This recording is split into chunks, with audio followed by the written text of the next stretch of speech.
I spent my entire life believing that gold would solve everything. That one more mine, one more deal, one more sure bet would buy me time later.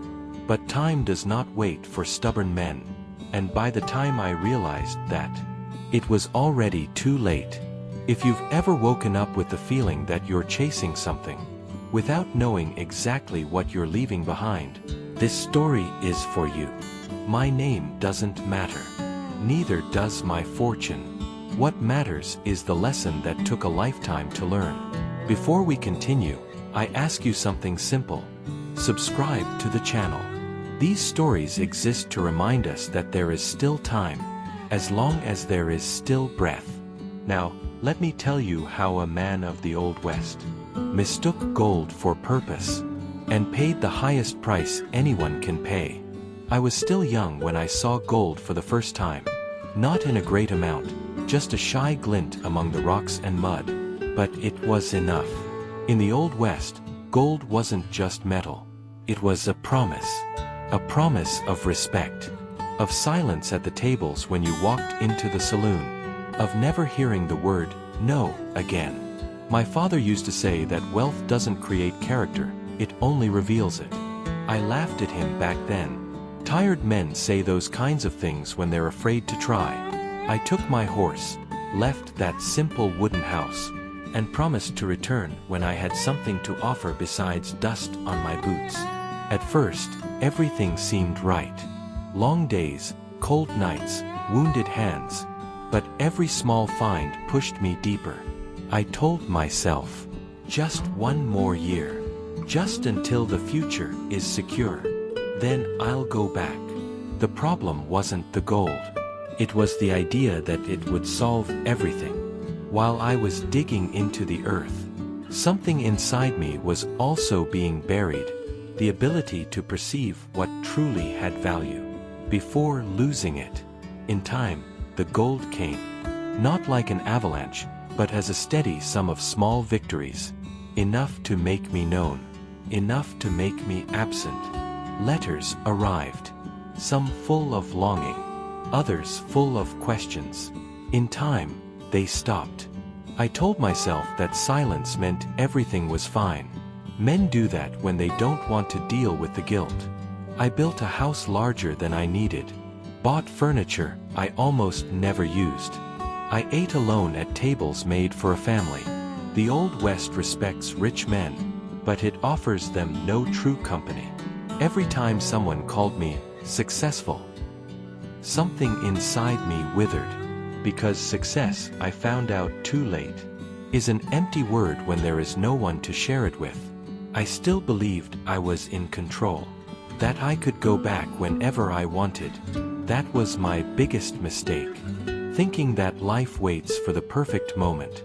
The news arrived on an ordinary morning. No drama. No preparation. Someone I loved was gone. And I wasn't there.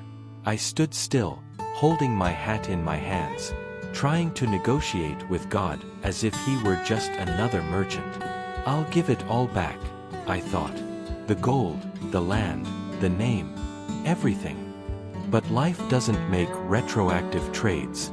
That day, I realized something no man wants to admit. Gold was never my problem. The illusion of infinite time was. I spent years saying, later. Later I'll visit. Later I'll listen. Later I'll show I care. Later is the greatest thief there is. It steals moments while you believe you're gaining a future.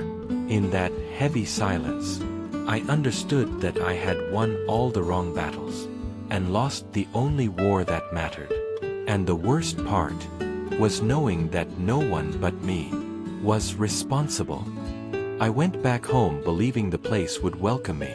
But houses do not embrace men who abandoned the way back.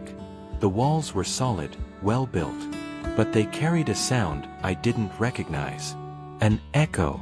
Every step I took seemed to ask for an explanation. Every empty chair reminded me that wealth does not occupy emotional space. There were expensive objects everywhere, but none carried a story. None had laughter caught in its fibers. None had been touched by hands that loved. I sat at the table and realized something simple and cruel. I no longer knew who to cook for. Gold had given me comfort, but it had taken away intimacy. It protected me from the cold, but left me exposed on the inside.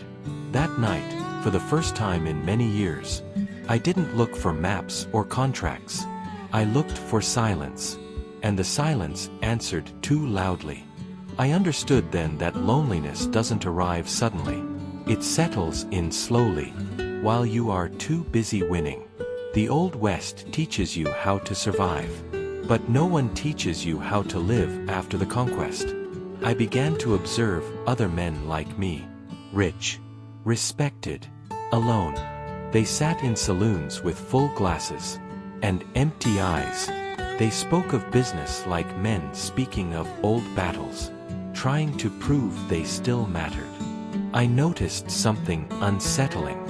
None of them spoke of love. They spoke of possession, land, gold, horses, never people.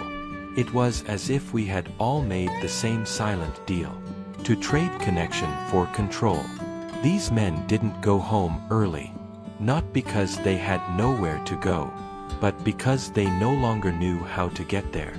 I saw in them the reflection of my future, and for the first time, I felt fear. Not the fear of losing money, the fear of dying without being remembered with fondness. The West respects hard men, but the heart collects its debt in the end. And in that moment, I understood that I wasn't late by accident. I was late by choice. I grew up hearing that God listens to those who speak with sincerity, but I spent years speaking only to myself. When everything crumbled, I realized I no longer knew how to pray, not for a lack of faith, but for an excess of pride. I always treated God as a last resort, not as a companion on the road. That night, I knelt without words, only wait. For the first time, I didn't ask for wealth. I asked for understanding, and something simple came to my mind. It's not what you have that defines you. It's who you return to at the end of the day. I cried like a man who had lost his way, not like a man who had lost his money. The West teaches you to be strong, but faith teaches you to be honest. And honesty hurts. I returned to the places where it all began. The earth was still there. The gleam was too. But I was not the same man. I realized that the earth always gives back gold, but it never gives back time. Every step felt like a conversation with myself. How many moments did I leave buried here? The gold still shone, but it didn't call to me anymore. I had learned late, but I had truly learned. The problem was never the gold. It was what I stopped choosing while I was chasing it. And in that vast silence of the West, I made a different pact, not with the earth, but with the time that still remained. There is no going back. That was the first truth I had to accept. But there is something harder and more powerful, choosing differently from here on out. I spent a long time believing that redemption was erasing mistakes. It isn't. Redemption is recognizing the mistake and not repeating the path. I started small. Letters I never wrote. Apologies I never had the courage to make. Presence where there was once absence. Some doors remained closed. Others opened with caution. And I learned something no one taught me when I was young. Pride closes paths that repentance can reopen. The Old West respects men who keep moving forward, but life respects men who know how to stop. I didn't try to get everything back. I tried to honor what still existed, because not every ending is about winning again. Some are about losing less. Today, when they speak my name, I don't want them to think of gold. I want them to think of presence. True legacy isn't kept in vaults. It lives in the memory of those who were treated with dignity. Took me a lifetime to understand that. The West is full of forgotten rich men, But those who are remembered are those who were there when it really mattered. I learned that leaving something behind isn't about what you built, but about who you lifted up. And if this story reaches you at the right time, perhaps it doesn't need to be learned the hard way. Perhaps you can still choose. There is a gold that doesn't reflect light, but it warms you. It is in simple lunches, in long, lingering looks, in time given without expecting anything in return. This gold does not rust. It cannot be lost. It doesn't demand the sacrifice of your soul. If I had understood this sooner, my story would be different. But perhaps it needs to be exactly like this. To reach you now, if you are still running, look around. Perhaps what you are looking for is already waiting for you. If this story touched you in some way, perhaps it's not a coincidence. Perhaps it's a gentle warning, or a silent calling. Life doesn't warn you when it's passing by too fast. It just passes. If you still have time, use it well. Choose people. Choose presence. Choose what truly lasts. If this message spoke to you, subscribe to the channel. Here, every story exists to remind us that there is still time, as long as there is breath. And now I give you a sincere invitation. Leave a comment. What is it that you don't want to realize too late? Sometimes, writing it down is the first step toward choosing differently. Thank you for listening. And until the next story.